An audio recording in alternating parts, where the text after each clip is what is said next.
Okay, marching forwards then. Act 1, Scene 7. Harry and Ginny Potter's house. Albus's room. Albus is sitting on the bed as the world goes on outside his door. Still against the constant motion outside. We hear a roar from James. Of dediği sahne dışında. Jin diyor ki, James, please ignore your hair and tidy that damn room falan.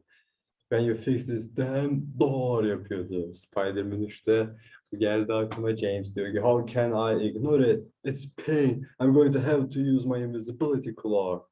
James appears at the door. He has pink hair. Ginny diyor ki, that's not why your dad gave you that cloak. Diyor ki, who has seen my portions book böyle. Etrafta karmaşa var. Okula gideceğiz, eşyalarımı bulamıyorum. Cert. Ginny diyor ki, Lily Potter, don't think you're wearing those to school tomorrow. Lily appears at Albus's door. She's wearing fairy wings that flutter. Lily diyor ki, I love them. They're fluttery. She exists as Harry appears in Albus's doorway. He looks through. Harry diyor ki, hi. There's an awkward pause between them. Ginny appears in the doorway. She sees what's happening. She stays a moment. Just delivering a pre-Hogwarts gift. Gifts. Ron's sent this. Albus diyor ki, okay, a law potion. Okay. Harry diyor ki, I think it's a joke about, I don't know what. Lily got farty gnomes. James got a comb that's made his hair turn a shade of pink. Ron's Ron, you know. Harry puts down Albus's law potion on his bed. This is from me. He reveals a small blanket. Ginny looks at it. She sees Harry is trying, and then she softly walks away. Harry is trying what diyoruz? Harry böyle oğluyla arasını yapmaya çalışıyor falan. Hödükeri, hödükeri ama buradaki hödüklük bile başka tür bir hödüklük. Harry'nin ilk 7 kitapta sahip olduğu hödüklükten. Ama yalan yok, o ilk 7 kitaptaki hödüklüğe de benziyor falan. Çok kızmıyorum onun için. Hadi bu seferlik çok kızmıyorum. Albus, an old blanket diyor. Harry diyor ki, I thought a lot about what to give you this year. James has been going on about the invisibility cloak since time itself. And Lily, I knew she'd love wings, but you're 14 years old now, Albus, and I wanted to give you something which meant something. This is the last thing I had from my mom. Bir dakika. Yani James'e şimdi mi vermiş şeyi invisibility cloak? Buraya bir kendim bakıp geliyorum. Ne kadar saçma sapan bir kitaptaki ayrıntılara dikkat etmem gerekiyor falan. Belki diyorum bir anlamı vardır. Umutsuz ama işini yapmak isteyen bir insan umutsuzluğuyla. Bir kere bakıp geleceğim şu paragrafa. Yani öyle herhalde. Neden? Çünkü ne yaptılar? İşte winglerini takıyor Lily falan. Lily onları istiyormuş.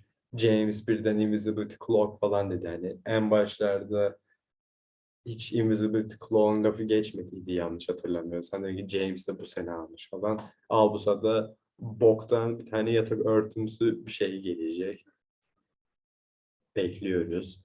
This is the last thing I had from my mom. The only thing. I was given to the Dursleys wrapped in it.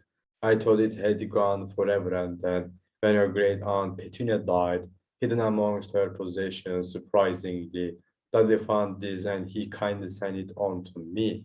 And ever since then, well, anytime I wanted luck, I found it and just tried to hold it. And I wondered if Albus, do you wanted to hold it too? Okay, done. Let's hope it brings me luck. I certainly need some. He touches the blanket, but you should keep it. I believe Petunia wanted me to have it. That's why she kept it. And now I want you to have it from me. I didn't really know my mother, but I think she'd have wanted you to have it too. And maybe I could come find you and it on Hallows Eve. I'd like to be with it on the night they died, and it could be good for the two of us. Burada bayağı hödük olduğu için konuşamadı doğru düzgün. Onun için tam anlayamadım. Ben şurayı bir de-sıfırlayıp geleyim en iyisi. Okey mi? Diyor ki Hallows Eve'de bize gel diyor. Blanket da seninle olsun diyor. Hem seni hem de Blanket'ı diyor. Annem ve babamın öldüğü günün yıl dönümünde diyor. Görürüm diyor. And that could be good for the two of us falan. Öyle diyor bir şeyler. Duygusal hödük Harry. Kızmayın bana böyle yorumlar yaptığım için. Böyle yani. Calvus diyor ki, listen, I've got quite a lot of packing to do. And you undoubtedly have ministry work coming out of your ears. So Harry diyor ki, Albus, I want you to have the blanket. Albus diyor ki, and do what with it? Fairy wings make sense. That invisibility cloaks, they also make sense. But this really, Harry is slightly heartbroken. He looks at his son, desperate to reach out. Harry diyor ki, do you want a hand? Packing. I always loved packing. It meant I was leaving Privet Drive and going back to Hogwarts, which was, well, I know you don't love it, but Albus diyor ki, for you, it's the greatest place on earth, I know. The poor orphan, bullied by his uncle and aunt Dursley. Harry diyor ki, Albus, please, can we just... Albus diyor ki, traumatized by his cousin, Dudley, saved by Hogwarts. I know it all that. Bla bla bla. Buralar güzel. Neden güzel? Bu Albus'la babası arasındaki o zıtlığın oluştuğunu ve güzel bir şekilde oluştuğunu biliyoruz falan. Hani hikaye boktan olduğu için çok bir şey ifade etmeyecek ama hikayenin dışında tam bu anları en azından odaklanırsak güzel. Bla bla bla. Very good. Very good. Harry diyor ki, I'm not going to rise to your bed, Albus Potter falan. Sinirleniyor. Albus diyor ki, the poor orphan who went on to save us all. So may I say, on behalf of Wizarding Kind, how grateful we are for your heroism. Should we bow now or will I curtsy do falan. Tam böyle Snape gibi de konuşuyor biraz. Beğendim. Beğendim. Harry diyor ki, Albus please. You know, I never wanted gratitude, Albus diyor ki, but right now I'm overflowing with it. It must be the kind gift of this moldy blanket that did it. Harry diyor ki, moldy blanket. Albus diyor ki, what did you think would happen? With heart. I tell you, I always loved you. What? What? Falan yapıyor bir yandan da. Harry de finally losing his temper. Hödük Harry. Hadi bakalım ne diyorsun? You know what? I'm done with being made responsible for your unhappiness. At least you got a dad, because I didn't, okay? Albus diyor ki, and you think that was unlucky? I don't yapıyor. Harry diyor ki, you, you wish me dead yapıyor. Sen ölemezsin, geri sen ölümün efendisisin. Sen istediğin zaman ölüyorsun. Gerçi pelerini verdin, artık ölmek istesen ölüyorsun herhalde. Not sure. Devam. Albus diyor ki, no, I just wish you were my dad. Güzel laf, güzel laf, güzel laf. Güzel laf, güzel laf diyoruz. Harry ölmesin ama Albus'un babası olmasın. Güzel.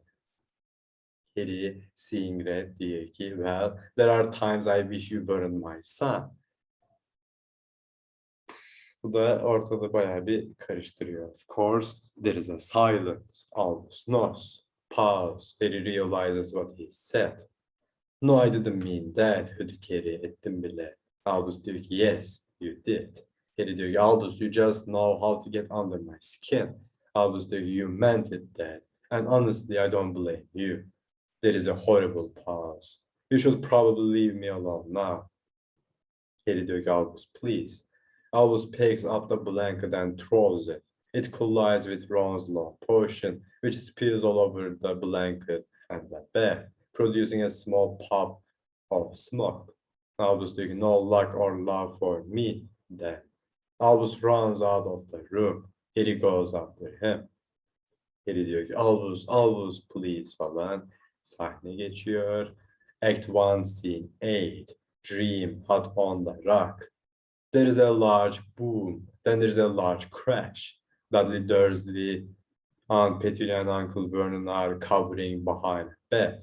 Daddy diyor ki, Mom, I don't like this. Aunt Petunia diyor ki, I knew we made a mistake coming here. Vernon, there is nowhere we can hide. Not even a lighthouse is far enough away.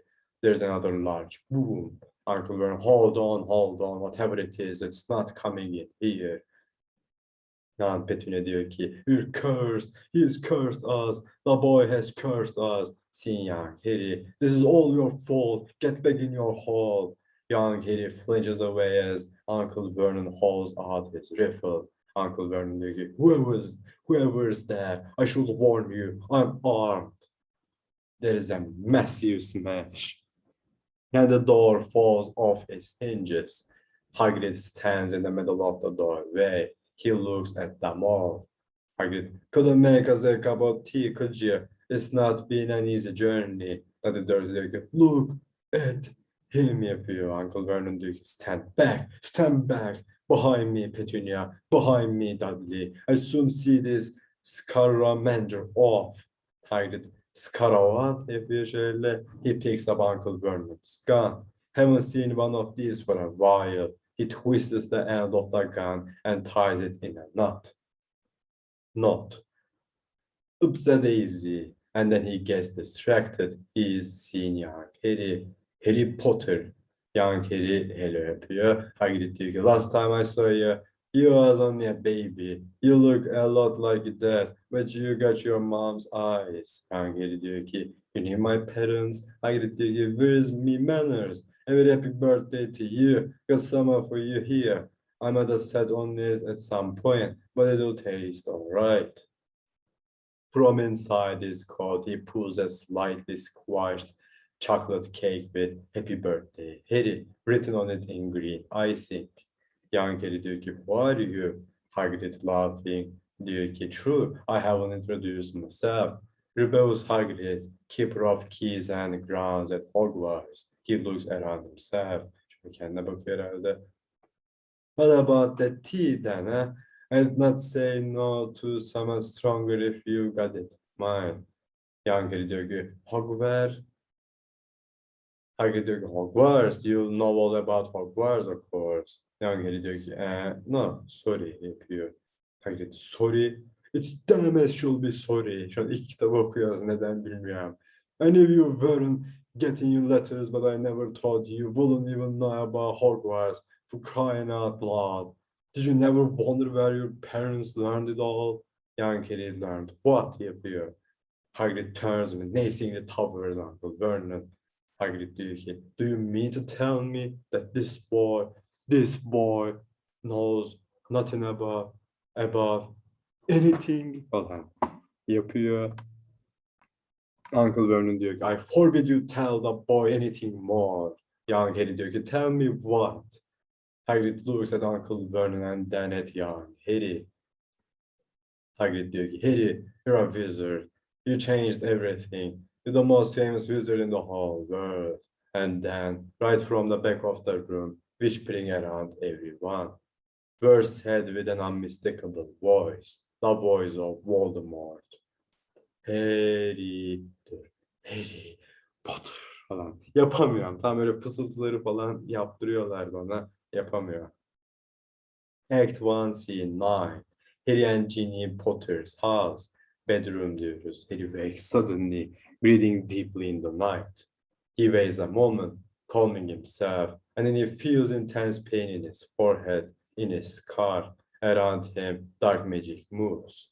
Ginny diyor ki Harry yapıyor. Harry diyor ki it's fine, go back to sleep. Ginny lumos yapıyor. The room is filled with light from her wand. Harry looks at her.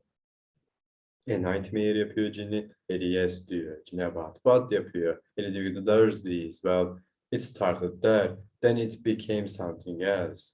Pause. Ginny looks at him, trying to work out where he is. Ginny diyor ki do you want a sleeping draught? Harry diyor ki no, I'll be fine. Go back to sleep. Ginny diyor ki you don't seem fine. Harry says nothing. Seeing his agitation, Ginny diyor ki it can't have been easy with almost Igori. Harry diyor ki the anger I can cope with, the fact he's right is harder. Almost lost his son because of me. Ginny diyor ki that doesn't seem particularly fair on yourself. Harry diyor ki onun lafını kesip gibisinden. And there's nothing I can say. Nothing I can say to anyone unless it's the wrong thing, of course. Ben kime söylesem götümde patlıyor diyor. Aldus'la konuştum diyor, benden nefret ediyor diyor. Amos'la konuştum diyor, benden nefret ediyor diyor. Ben insanlarla konuşamıyorum diyor. Çünkü ben bir hödüğüm yapıyor. Ginny knows what or rather who he is referring to. Aldous devam ediyor. Ginny diyor ki, so that's what is upsetting you. The night before Hogwarts is never a good night if you don't want to go. Giving all the blanket, it was a nice try. Harry diyor ki, it went pretty badly wrong from there. I said some things, Ginny. Ginny diyor ki, I heard. Harry diyor ki, and you're still talking to me? Ginny diyor ki, because I know that when the time is right, you'll say sorry, that you didn't mean it, that what you said concealed other things. You can be honest with him, Harry. That's all he needs. Burada bir duruyor, tam anlamadım. Yani tam anlamadım ama şey gibi anlamamak oldu. Kitabın sonunda ne olduğu açıklanacak tarzda bir anlamamak gibi oldu. Çok kasmıyorum onun için. Devam. Devam. Evet, devam. Harry diyor ki, I just wish he was more like James or Lily. Ginny dry böyle kuru bir şekilde diyor ki, yeah, maybe don't be that honest. Harry diyor ki, no, I wouldn't change a thing about him. But I can understand them, and Ginny diyor ki, Albus is different and isn't that a good thing? And he can tell, you know, when you're putting on your Harry Potter front, he wants to see the real you. Tamam. Dediğim bu Deniz. Kitabın sonlarında anlamaya başlayacağız falan. Şimdiden çıkmaya başladı o nokta. Burada da bir durayım. Diyecek bir şey var mıdır? Devam. Biri diyor ki, the truth is a beautiful and terrible thing and should therefore be treated with great caution. Dumbledore şey diyor, birden Ginny hafif bir sinirlense hoşuma gidecek. Ginny looks at him, surprised. Dumbledore yapıyor sonra Harry. Ginny diyor ki, strange thing to say to a child. Evet. Evet, okay. Harry diyor ki, not when you believe that child will have to die to save the world. Ha, tamam. Burada Ginny'yi hafif övünmemsi bir şey yap dedim. Zaten onu geri alıyorum çünkü Dumbledore'un Harry'e söylemesi ilgincine gitmiş, onu diyormuş. Ben Harry bunu Albus'a söyledi. Ginny de Harry'nin bunu Albus'a söylemesine olan tepkisine strange thing to say to a child gibi belirttiğini zannettiydim. Ginny de hödük çıktı. Zaten niye hödük olmasın ki? Hödük Harry'yi kabul etmiş sonuçta. İkisi de hödük yani falan. Devam. Harry gasps again and does all he can not to touch his forehead. Ginny diyor ki, Harry, what's wrong? Harry diyor ki, fine, I'm fine, I hear you. I'll try to be. Ginny diyor ki, does your scar hurt? Harry diyor ki, no, no, I'm fine now. Knocks dead and let's get some sleep. Ginny diyor ki, Harry, how long has it been since your scar hurt? Harry turns to Ginny. His face says it all. Harry diyor ki, 22 years. Act 1, Scene 10. The Hogwarts Express. Albus walks quickly along the train. Rose diyor ki, Albus, I've been looking for you. Albus diyor ki, me? Why? Rose isn't sure how to phrase what she has to say.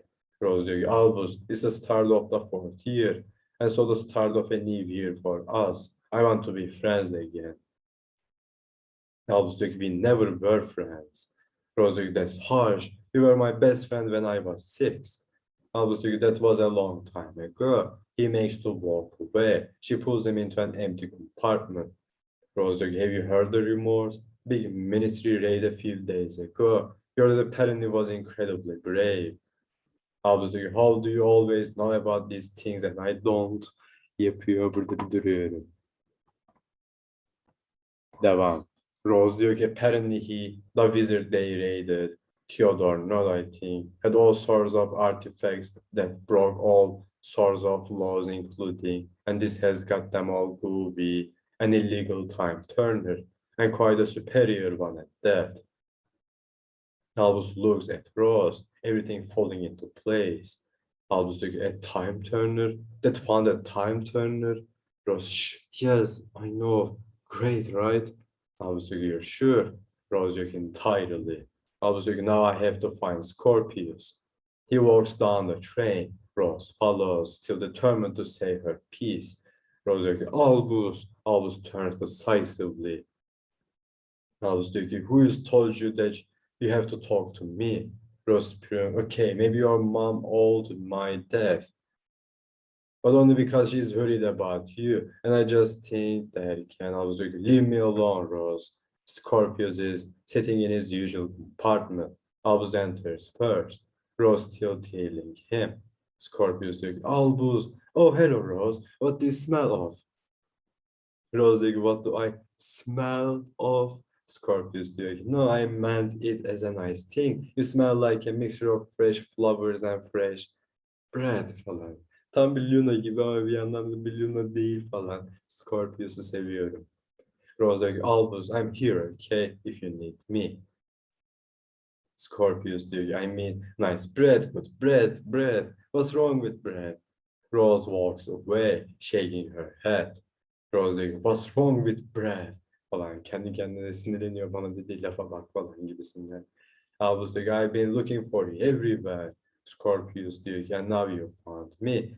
Tada! I was hardly hiding. You know how I like to get on early. Stops people staring, shooting, writing son of Voldemort on my trunk.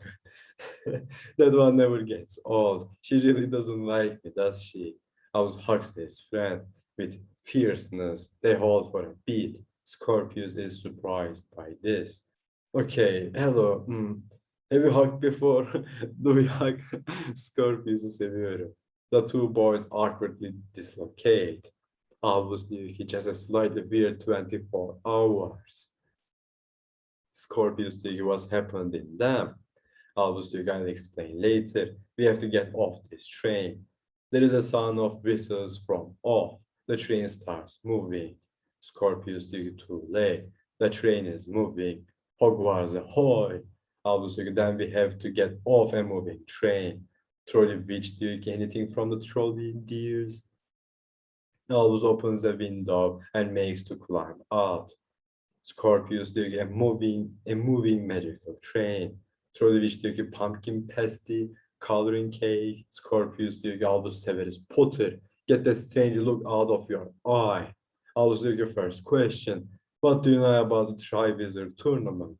Scorpius happily diyor ki, oh, a quiz.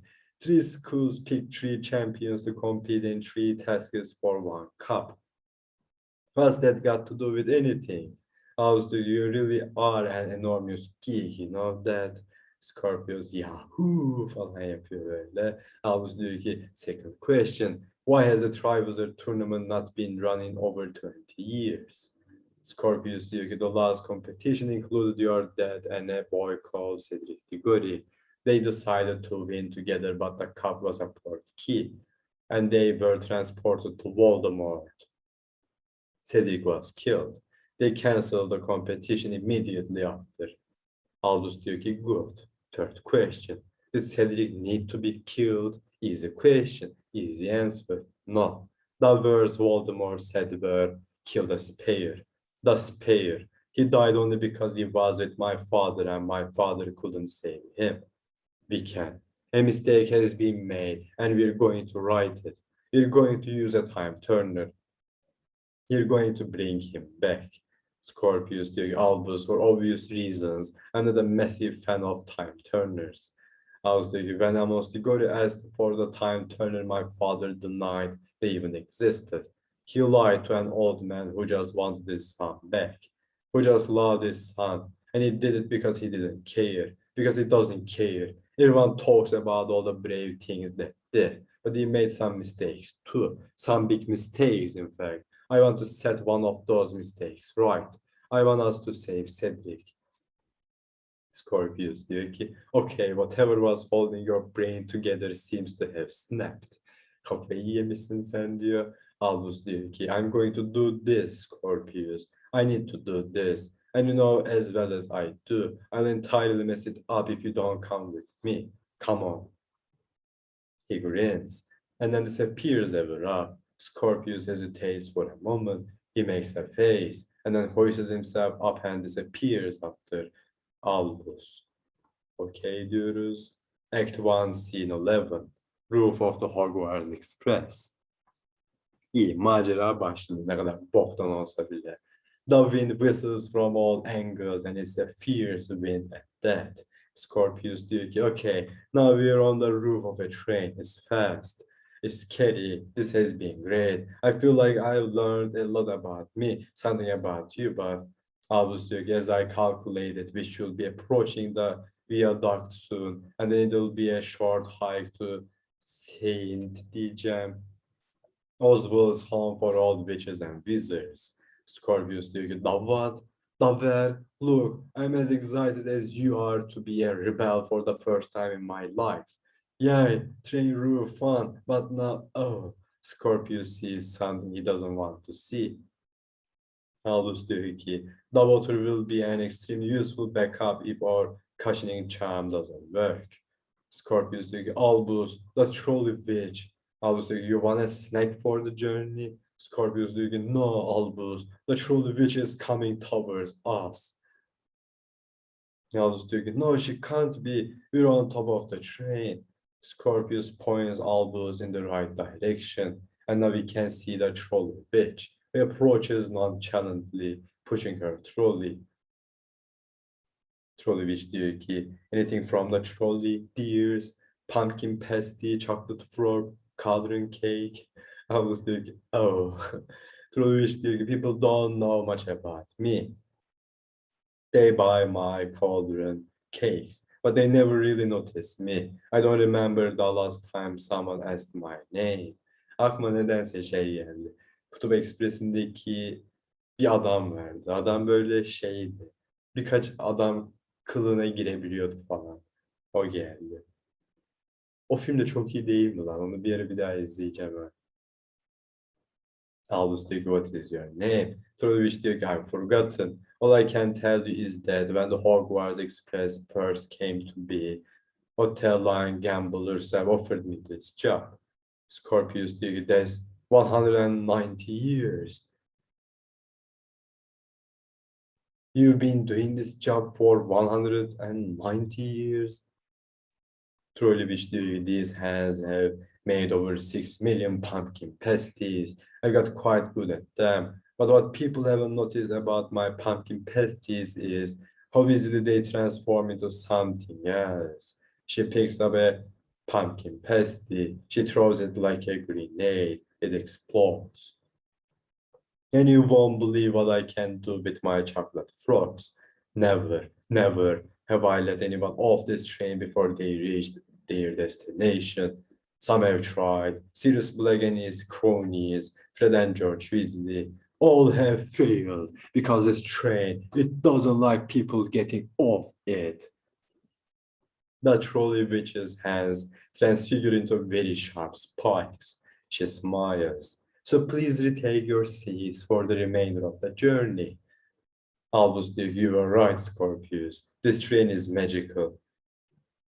Scorpius diyor ki, at this precise moment in time, I take no pleasure in being right. Albus diyor ki, but I was also right about the viaduct. There's water down there. Time to try the cushioning charm. Scorpius diyor ki, Albus, this is a bad idea. Albus diyor ki, is it? He has a moment's hesitation, then realizes the time for hesitation has passed. Too late now. 3, 2, 1. Molly where? Gibi bir şey diyor. He incans as he jumps. Scorpius diyor ki, Albus, Albus falan. He looks down desperately after his friend. He looks at the approaching trolley witch, her hair wild, her spikes particularly spiky. Well, as fun as you clearly look, I have to go after my friend. He pinches his nose. He jumps after Albus, şöyle etmiş önce. Incating as he goes. Molly where falan bağırıyorlar. Devam. Act 1, Scene 12. Ministry of Magic Grand Meeting Room. The stage is flooded with wizards and witches. They rattle and chatter like all true wizards and witches can. Like all true wizards and witches can. Boş yapıyor. Amongst them, Ginny, Draco, and Ron. Above them on the stage, Hermione and Harry. Hermione order. Sihir bakanı oldu. Hermione her ne kadar bizi satın alma girişimleri olsa bile bu kitabın ben güzel bir kitabım, ben güzel bir kitabım gibisine ya da tiyatro oyunu, whatever you call it. I don't buying it. Tamam mı? Evcinleri şeyini hiç görmüyoruz. Evcinleri artık özgürleştirildi falan. Onun için sihir bakanı değil, dünya bakanı bile olsa kurtarmıyor şu an. Do I have to conjure silence? She pulls silence from the crowd using her wand. Good. Welcome to this extraordinary general meeting. I'm so pleased so many of you could make it. The wizarding world has been living in peace now for many years. It's 22 years since we defeated Voldemort at the Battle of Hogwarts, and I'm delighted to say there is a new generation being brought up, having known only the slightest conflict. Until now, Harry diyor. Şimdi sen konuş gibisinden. Harry diyor ki Voldemort's allies have been showing movement for a few months now.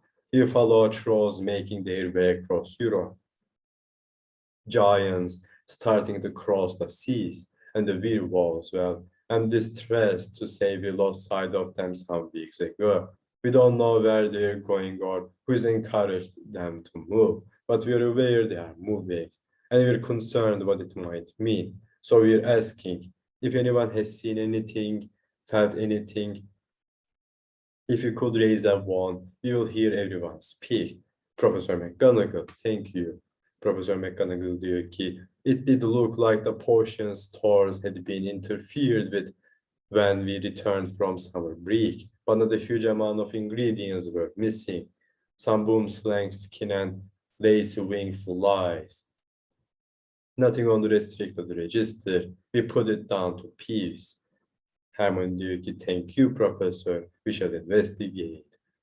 She looks around the room. Birisi çok özlü iksir için şey etmiş. O bizim kız mı? Delphi mi? Ama nasıl girdi Hogwarts'a falan? Not sure. Öğreniriz herhalde. She looks around the room.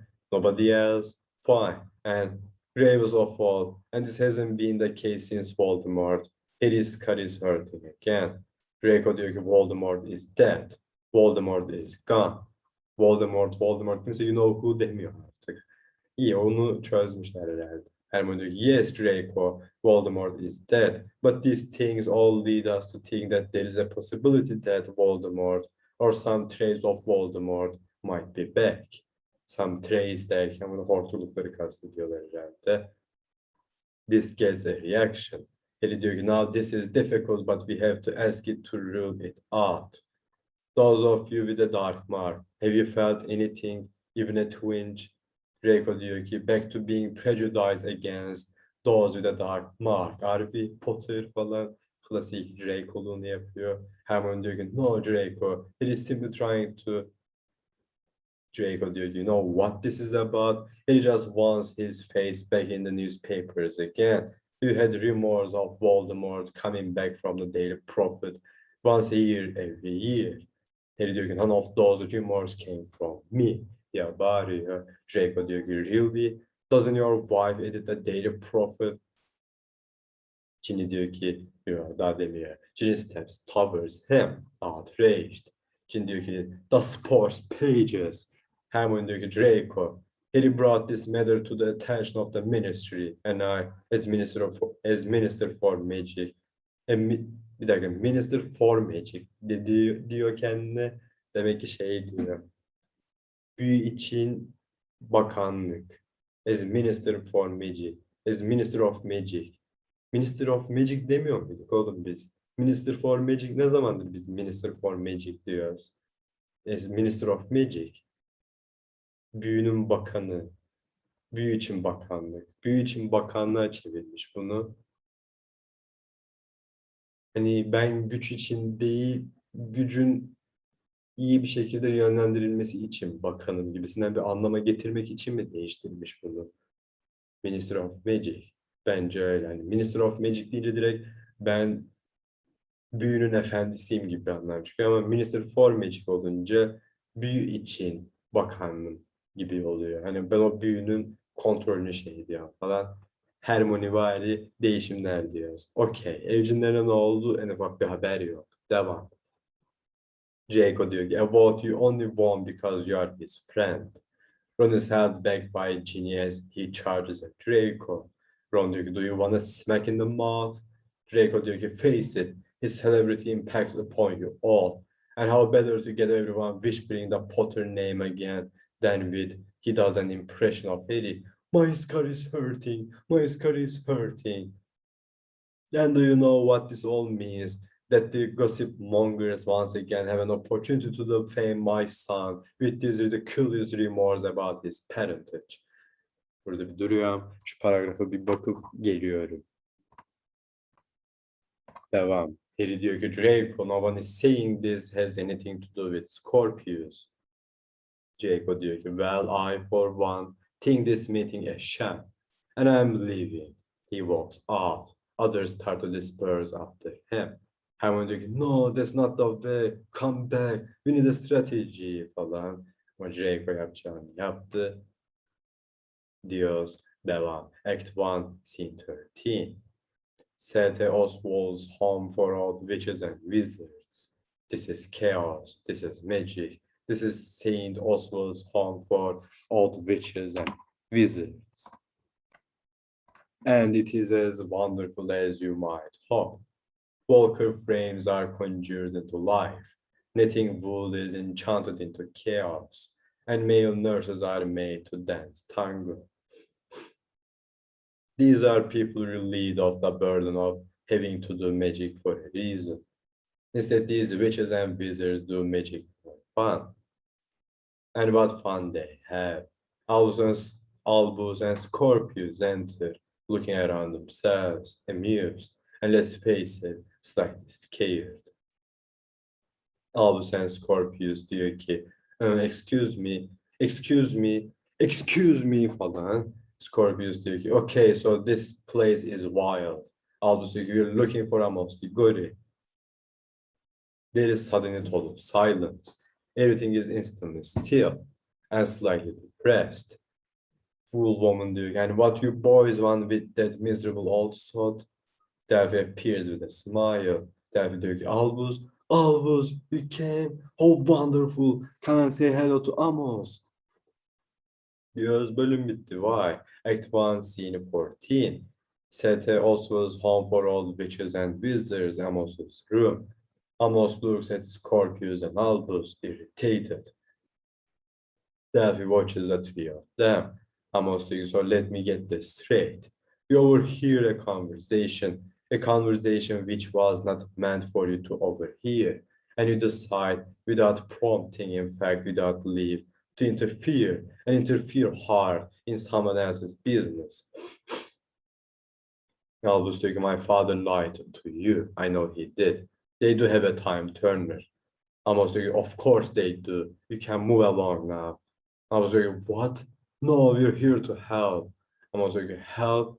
What use could a pair of undersized teenagers be for me? Albus diyor ki, my father proved you don't have to be grown up to change the wizarding world.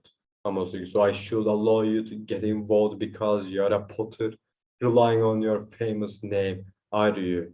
Albus diyor ki, no. Amos diyor ki, a Potter who is in Slytherin house, yes. I read about you. And who brings a Malfoy with him to visit me. A Malfoy who may be a Voldemort. Who's to say you're not involved in dark magic? Albus diyor ki, but Amos diyor ki, your information was obvious, but the confirmation is useful. Your father did lie. Now leave. The pair of you, and stop wasting my time. Albus diyor ki, with power and strength. No, you need to listen to me. You said it yourself. How much blood is on my father's hands? Let me help you change that. Let me help correct one of his mistakes. Trust me. Amos, his voice raised, diyor ki, did you not hear me, boy? I see no reason to trust you. So go now, before I make you leave. He raises his wand ominously. Albus looks at the wand. It deflates. Amos has crushed him. Scorpius diyor ki, come on mate. If there is one thing we're good at, It's knowing where we're not wanted. Albus is reluctant to leave. Scorpius pulls him by the arm. He turns and they walk away. Delphi diyor ki, I can't think of one reason why you should trust them, uncle. They stop. They're the only ones volunteering to help. They're prepared to bravely put themselves at risk to return your son to your side. In fact, I'm pretty sure they put themselves at risk even getting here. Amos diyor, this is Cedric we're talking about. Delphi diyor ki, and didn't you say yourself having someone inside Hogwarts might be a massive advantage? Delphi kisses the top of Amos's head. Amos looks at Delphi and then turns to look at the boys. Amos diyor ki, why? Why do you want to put yourself at risk? What's in it for you? Amos diyor ki, I know what it is to be the spare. Your son didn't deserve to be killed, Mr. Tigori. We can help you get him back. Amos finally showing emotion diyor ki, my son was the best thing that ever happened to me. And you're right. It was an injustice, a gross injustice. If you're serious, Albus diyor ki, we're deadly serious. Amos diyor ki, this is going to be dangerous. Albus diyor ki, we know. Scorpius diyor ki, do we falan. Haberi yok hiçbir şeyden o şu an. Amos diyor ki, Delphi, perhaps if you were prepared to accompany them. Delphi diyor ki, if that would make you happy, uncle. She smiles at Albus. He smiles back. Amos diyor ki, you do understand even getting the time turner will risk your lives. Will risk your lives. Albus diyor ki, we're ready to put our lives at risk. Scorpius diyor ki, are we? Amos gravely diyor ki, I hope you have it in you. Okay diyoruz. Olaylar başlıyor iyice. Act 1, Scene 15. Harry and Ginny Potter's house, kitchen. Harry, Ron, Hermione and Ginny sit, eating together. Hermione diyor ki, I've told Draco again and again. No one in the ministry is saying something about Scorpius. The rumors aren't coming from us. Ginny diyor ki, I wrote to him after he lost Astoria to ask if there is anything we could do. I thought maybe, as he was such a good friend to Albus, maybe Scorpius might want to stay over a part of the Christmas break, or my all came back with a letter containing one simple sentence. Tell your husband to refute these allegations about my son once and for all. Hermione diyor ki, he is obsessed. Ginny diyor ki, he is a mess, a grieving mess. Ron diyor ki, and I am sorry for his loss, but when he accuses Hermione of, well, he looks across at Harry. Oh, you droopy drovers, like I say to her all the time. It could be nothing. Ron değil diye. Hermione diyor ki, her. Ron diyor ki, the trolls could be going to a party, the giants to a wedding. You could be getting bad dreams because you're worried about Albus. And your scar could be hurting because you're getting old. Buraya bir daha bakıp geliyorum. Devam. Harry diyor ki, getting old, thanks mate. Ron diyor ki, honestly every time I sit down now I make an oof noise. An oof. And my feet, the trouble I'm having with my feet. I could write songs about the pain my feet give me. Maybe your scar is like that. Jin diyor ki, you talk a lot of rubbish. Ron diyor ki, I consider it my specialty. And then my range of skiving snack boxes and my love for all of you. Ron'a bak ya. Even skinny Ginny. Ginny diyor ki, if you don't behave Ronald Weasley, I will tell Mom. Ron diyor ki, you wouldn't. Hermione diyor ki, if some part of Voldemort survived in whatever form, we need to be prepared. And I'm scared. Ginny diyor ki, I'm scared too. Ron diyor ki, nothing scares me apart from Mom. Ron değil. Hermione diyor ki, I mean it Harry. I will not be Cornelius Fudge on this one. I will not stick my head in the sand. And I don't care how unpopular that makes me with Draco Malfoy. Ron diyor ki, you never really were one for popularity, were you? Hermione shoots Ron a withering look as she aims to hit him, but Ron jumps out of the way. Missed. Ginny hits Ron. Ron winces. Hit, a very solid hit. Bu wrong. Buna wrong diyorlar ya, kafayı yiyorum şu an içten içe. Suddenly an owl is in the room. It swoops in low and drops a letter on Harry's plate. Hermione diyor ki, bit late for an owl, isn't it? Harry opens the letter, surprised. Harry diyor ki, it's from Professor McGonagall. Ginny diyor ki, what does it say? Harry's face drops. Harry diyor ki, Ginny, it's Albus. Albus and Scorpius. They never made it to school. They're missing. Falan ortalık karışıyor. Act 1, Scene 16. Whitehall, cellar. Scorpius is squinting at a bottle.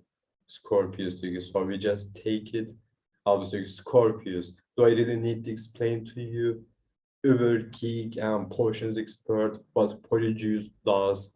Delphi almış demek ki. Thanks to Delphi's brilliant preparation work, we are going to take this potion and be transformed. And thus disguised, we will be able to enter the Ministry of Magic. Scorpius diyor ki, okay, 2 points. 1, is it painful? Delphi diyor ki, very, as I understand it.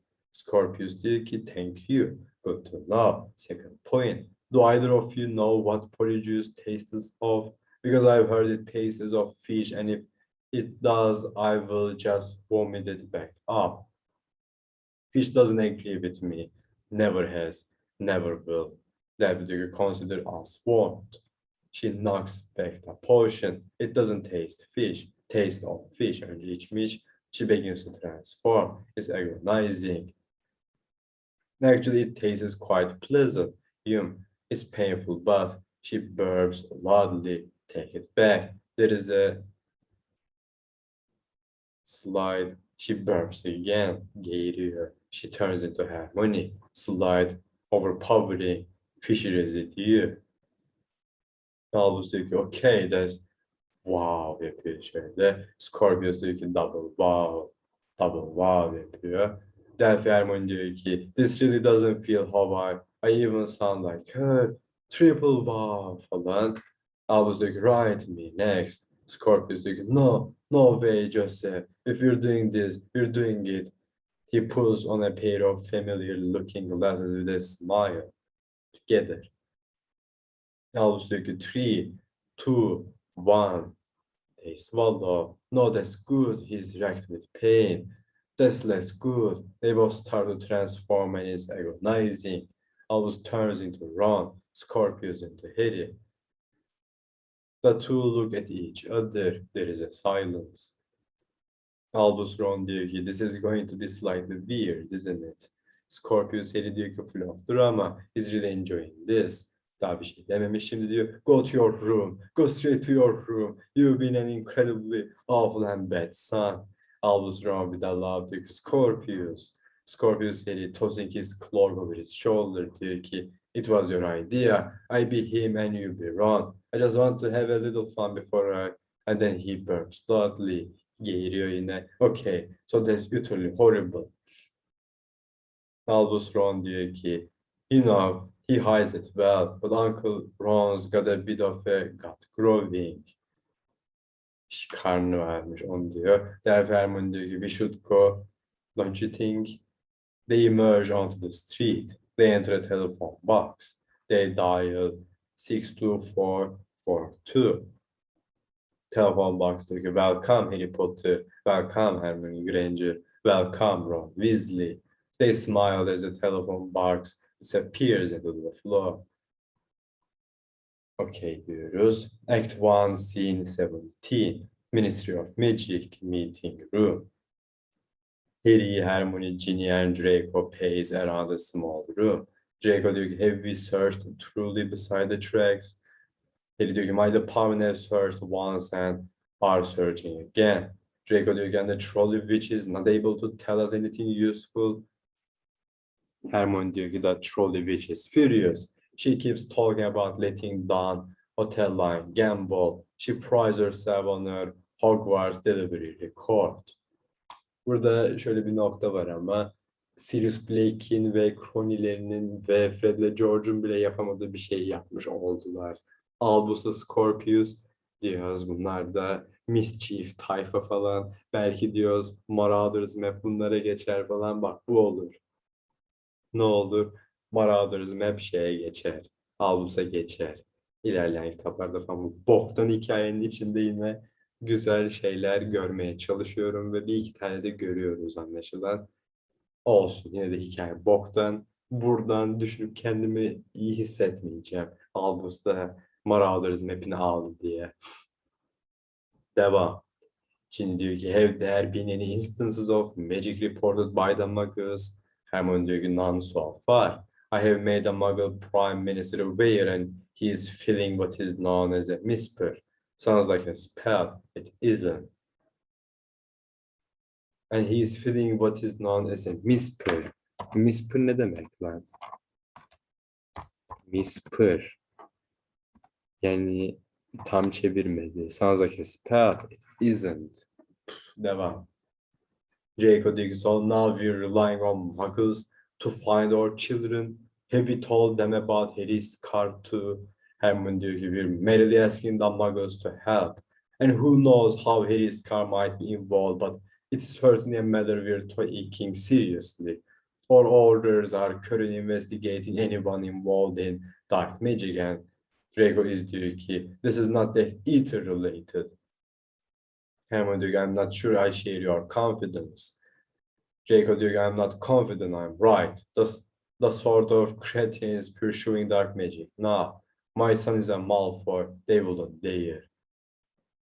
Burada bir duruyor. Ne demek istiyor bu? Devam. Harry diyor ki unless there is something new out there, something to... Ginny diyor ki I agree with Draco. If this is a kidnap, taking Albus I understand. Taking them both. Harry locks eyes with Ginny. It becomes clear what she wants him to say. Draco diyor ki, and Scorpius is a follower, not a leader, despite everything I've tried to instill in him. So it's undoubtedly Albus who got him from the train. And my question is, where would he take him? Burada bir iki yeri anlamadım gibi hissediyorum. Bir kere daha bakıp geleceğim. Devam. Jin diyor ki Harry they run away, you and I know it. Şu an buraları mesela biraz hoşuma gidiyor. Neden? Draco her zamanki Draco'luğunu yapıyor. Albus'u Scorpius'u seviyor. Harry Albus'la kavga etti. Ginny bunu biliyor. Diyor ki Harry diyor kabul et diyor. Kaçtılar kasıtlı falan. Buralar güzel. Buralar güzel. Jin diyor ki Harry they run away, you and I know that. Draco notices the couple staring at each other. Draco diyor ki, do you know it? What aren't you telling us? There is a silence. Whatever information you're concealing, I recommend you share it now. Harry diyor ki, Albus and I had an argument the day before last. Draco diyor ki, and? Harry hesitates and then makes brave eye contact with Draco. Harry diyor ki, and I told him that there were times when I wished he were my son. There is another silence. A profoundly powerful one. And then Draco takes a dangerous step towards Harry. Draco diyor ki, if anything happens to Scorpius, Jin steps in between Draco and Harry. Jin diyor ki, don't throw around threats, Draco. Please don't do that. Draco roar böyle bağırıyor. My son is missing. Ginny and equal roar böyle aynı derecede bağırıyor. So is mine falan. He meets her. Look, there is real emotion in this room. Draco lip curling. Every inch his father diyor ki if you need gold, everything the Malfoys have. He's my soul here. He's my only family. Hermione diyor ki the ministry has plenty in reserve. Thank you, Draco. Draco makes to leave. He stops. He looks at Harry. Draco diyor ki I don't care what you did or who you said. You are a constant curse on my family, Harry Potter. Yapıyor. Güzel bir bitirişi diyoruz. Scene. Act 1, Scene 18. Ministry of Magic, Corridor. Scorpius Harry diyor ki and you're sure it's in there? A guard walks past. Scorpius, Harry, and Delphi Harmony try to affect performances. Burada bir duruyor. Devam. Yes, Minister, I definitely think this is a matter for the ministry to ponder at length. Yes. Guard with a note diyor ki, Minister, Delphi Harmony diyor ki, let's ponder it together. He walks on. They let out a sigh of relief. It was my uncle's idea to use the Veritas serum. We slipped it into a visiting ministry official's drink. He told us that the time turner had been kept and even told us where. The office of the minister for magic herself. Burada bir kere daha duruyor. Bir bakıp geliyorum. Devam. She indicates a door. Suddenly they hear a noise. Harmony, real harmony from off diyor ki Harry, we should talk about it. Harry from off böyle sahne dışından diyor ki there is nothing to talk about. Delphi Harmony oh no yapıyor. Albus Ron diyor ki Harmony and that. The panic is instant and infectious. Scorpius Harry diyor ki okay, hiding places, no hiding places. Anyone know any invisibility charms? Delphi Harmony diyor ki do we go in her office? Albus Ron diyor ki she'll be coming to her office.